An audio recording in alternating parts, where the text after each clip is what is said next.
नमस्ते प्रिय आई ग्रास्पर्स। इस सप्ताह के समाचार कैप्सूल में आने के लिए धन्यवाद। हमेशा याद रखिए कि अच्छे दिल और अच्छे विचारों से किए गए किसी भी कार्य से आप अपने जीवन में बहुत कुछ प्राप्त कर सकते हैं। साथ ही यह भी महत्वपूर्ण है कि अच्छे विचारों के साथ साथ हमें अच्छे काम भी करने चाहिए, तभी उसका परिणाम अच्छा होता है। चलिए शुरुआत करते हैं आज के कैप्सूल की। यदि आप इस हफ्ते WPL नहीं देख पाए तो चिंता की कोई बात नहीं है, क्योंकि पिछले हफ्ते IPL 2023 ग्रैंड स्टाइल में शुरू हो गया है और आप अब इसे देख सकते हैं। IPL का 16वां सीजन भव्य उद्घाटन समारोह के साथ शुरू हुआ।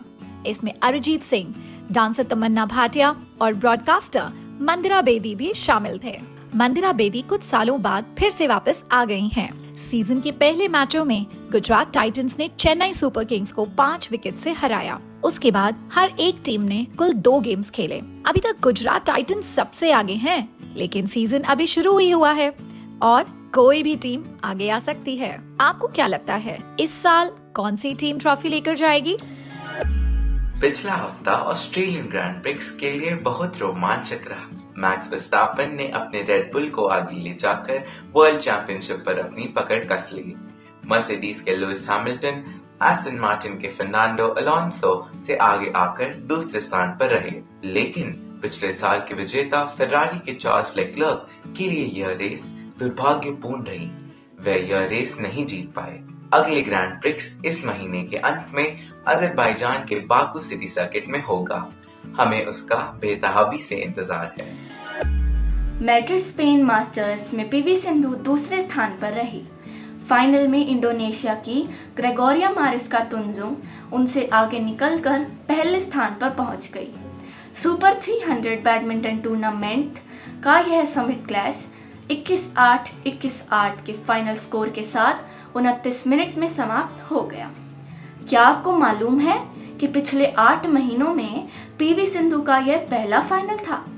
इससे पहले उन्होंने अगस्त 2022 में कॉमनवेल्थ गेम्स में टाइटल जीता था। लेकिन यह एक महत्वपूर्ण साल की शुरुआत है, क्योंकि अगले महीने पेरिस ओलंपिक क्वालिफिकेशन प्रोसेस शुरू हो जाएगी। अब हमें देखना है कि हमारे खिलाड़ियों के हिस्से में क्या आता है।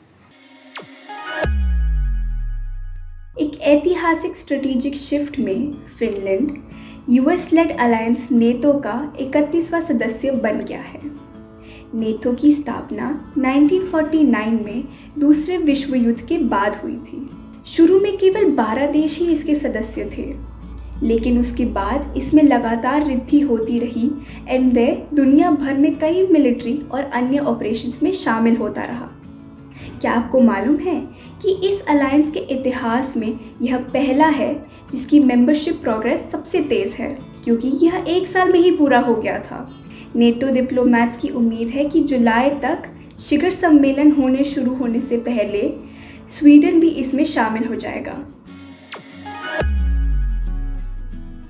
आर्टेमिस तो नासा का ऐसा पहला क्रू वाला मिशन होगा जो एक्सप्लोरेशन के लिए चांद पर लंबे समय के लिए रहेगा। एजेंसी ने हाल में ही इस इनक्रेडिबल मिशन पर जाने वाले एस्ट्रोनॉट्स की घोषणा की है। क्या आपको मालूम है कि यह पहला मून क्रू होगा जिसमें एक महिला भी होगी? 4 सदस्यों की इस टीम में क्रिस्टीना कोच भी शामिल होंगी। उन्होंने हाल में ही एक महिला द्वारा सबसे लंबी स्पेस फ्लाइट का वर्ल्ड रिकॉर्ड बनाया है। नासा को उम्मीद है कि इस मिशन के एक भाग के रूप में 2025 तक चांद पर 2 एस्ट्रोनॉट्स पहुंच जाएंगे।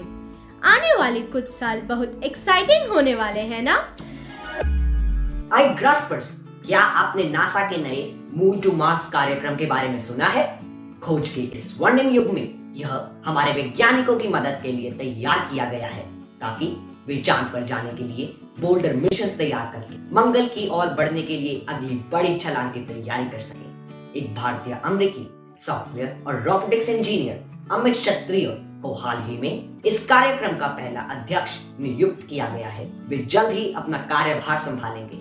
इससे पहले उन्हें अन्य पुरस्कारों के साथ साथ नासा आउटस्टैंडिंग लीडरशिप मेडल से भी सम्मानित किया गया है। उन्हें उनकी नई भूमिका में देखने का हमें इंतजार है। क्या आपको मालूम है कि वैज्ञानिक आर्कटिक की बर्फ के नमूने इकट्ठे कर रहे हैं ताकि जलवायु परिवर्तन के कारण बर्फ समाप्त होने से पहले वे उसे प्रिजर्व करके रख सके, क्योंकि रिसर्चर्स को इन नमूनों से पर्यावरण की पिछली स्थिति के बारे में बहुमूल्य डेटा प्राप्त होगा। इस टीम ने नॉर्वे के स्वालबार्ड आर्किपेलागो में एक कैंप लगाया है। वे लगभग 3 शताब्दी पहले ही बर्फ निकालेंगे जिसमें फ्रोजन जियोकेमिकल ट्रेसेस होंगे। ये तो बहुत इनक्रेडिबल है ना ग्रास्पर्स। पिछले हफ्ते मुंबई में नीता मुकेश अंबानी कल्चरल सेंटर का उद्घाटन किया गया। भारत में इस सबसे बड़े कल्चरल हब की जानकारी प्रस्तुत है। NMECC की स्थापना का उद्देश्य कॉस्ट्यूम, परफॉर्मिंग और विजुअल आर्ट्स के माध्यम से भारत की रिच कल्चरल हिस्ट्री के बारे में जानकारी देना है। इसमें 2000 लोगों के बैठने के लिए एक ग्रैंड थिएटर, 4 मंजिल का आर्ट हाउस, शोज और एग्जीबिशंस के लिए एक पैविलियन और एक स्टूडियो थिएटर है। इसका उद्घाटन समारोह 2 दिन तक चला, जिसमें पारंपरिक पूजा, बॉलीवुड ए-लिस्टर्स द्वारा डांस और कुछ अन्य एक्साइटिंग इवेंट्स भी शामिल थे। ये बहुत ही बढ़िया और शानदार पहल है ना? यदि आपको इस बात की प्रेरणा लेनी है कि कोई भी काम करने के लिए उम्र की कोई सीमा नहीं है, तो ज़्यादा न सोचें। पिछले महीने यूनाइटेड अरब एमिरेट्स के 4 साल के एक बच्चे ने गिनीज वर्ल्ड रिकॉर्ड बनाया और वह youngest male person to publish a book बन गया।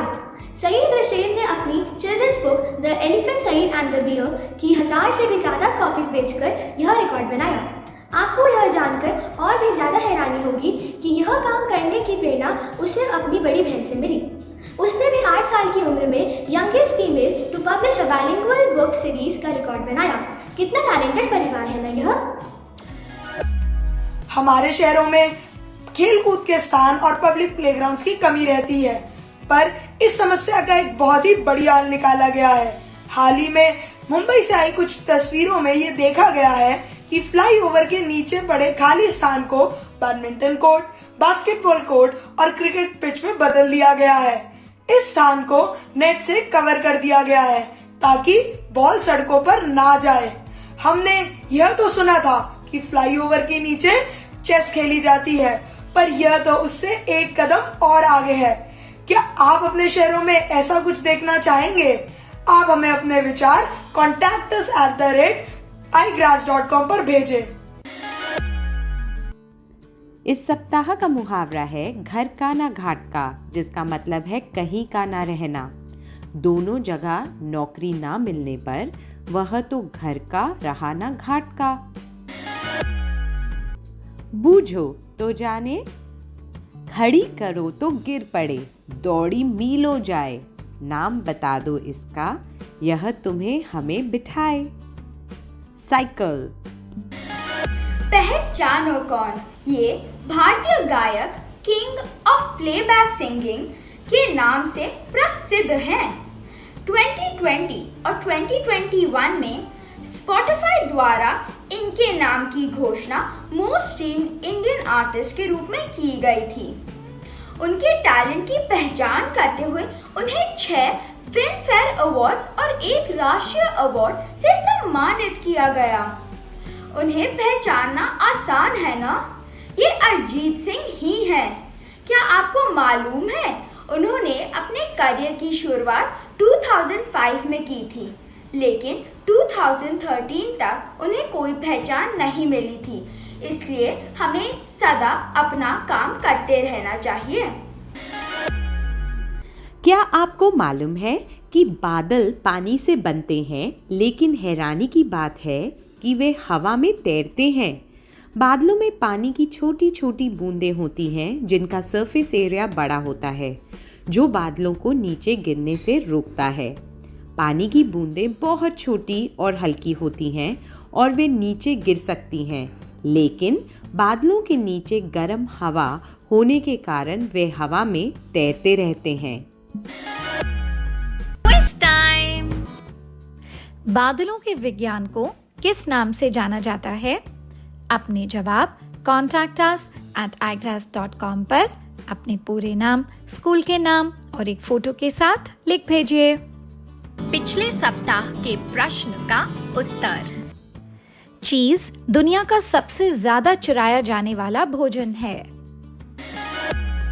भावी युवाओं के लिए भारत के प्रमुख समाचार कैप्सूल iGrass द्वारा आयोजित साप्ताहिक क्विज में सफलतापूर्वक भाग लेने पर टैगोर इंटरनेशनल स्कूल वसंत विहार के माहिर गुलाटी का हार्दिक अभिनंदन। हमें उम्मीद है कि आपको आज का समाचार कैप्सूल पसंद आया होगा। दूसरों के प्रति तो अच्छे विचार होने ही चाहिए, लेकिन हमें अपने प्रति भी दयालु होना चाहिए। यदि आपके विचार अच्छे हैं तो आप अपने आप को सफलता के लिए तो तैयार करते ही हैं, साथ ही लक्ष्य प्राप्त करना भी आसान हो जाता है।